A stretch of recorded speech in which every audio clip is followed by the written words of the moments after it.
Hey everyone, welcome back to Corporate Decoder. Today we are looking at a report from Globe Life. We're going to decode, so to speak, how they are investing $500 million.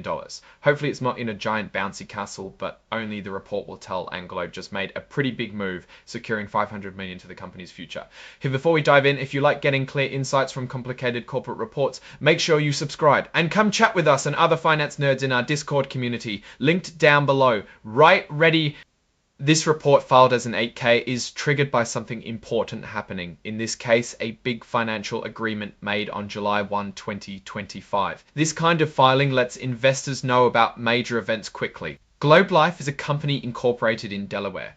Their main office is in McKinney, Texas, and you can call them at 972-569-4000. Globe Life has different kinds of stocks and debts. Common stock, which is what most people think of as stock, trades under the symbol GL. They also have something called junior subordinated debentures, which are like bonds trading under GLPRD. Both are listed on the New York Stock Exchange. This section talks about a new financial deal. Globe Life made an agreement to get $500 million.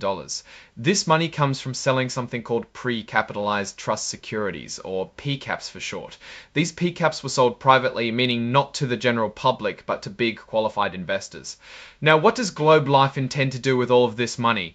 The company says it will use the money for general corporate purposes. That could mean anything from investing in new projects to paying off debts or buying back stock. It's basically a flexible fund they can use as needed.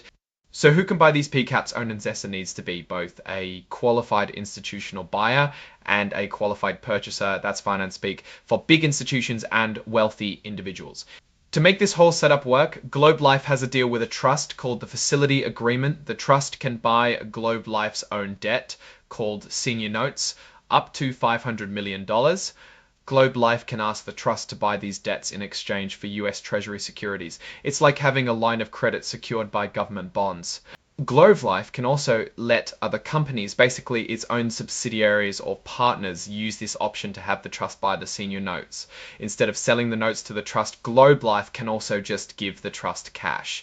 Very flexible indeed. For this service, Globe Life pays the trust a fee of about 1.789% beer on the unused portion of the $500 million. They also have to cover the trust's expenses. Globe Life also agreed to cover the trust's expenses related to this deal, including fees for the trustees managing the trust. So being the trustee, there is a steady income. There are situations where the trust will purchase senior notes. If Globe doesn't pay its fees, goes bankrupt, or if its financial health seriously declines, then the trust automatically buys the maximum amount of notes. If Globe Life's net worth dips below $1.85 billion, subject to some adjustments, then they're obligated to let the trust buy the senior notes. Beyond the scenarios when the trust has to buy senior notes, Globe Life can choose to buy back any senior notes that the trust has purchased.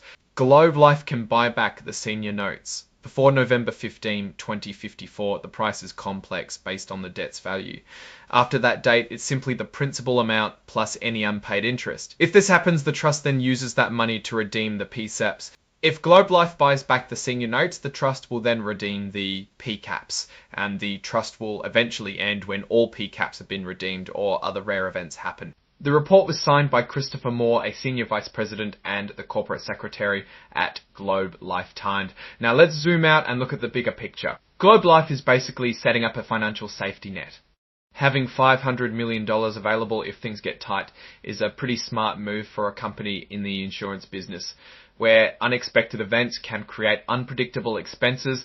Here's what stands out to this is basically a way for Globe Life to tap into cash when they need it.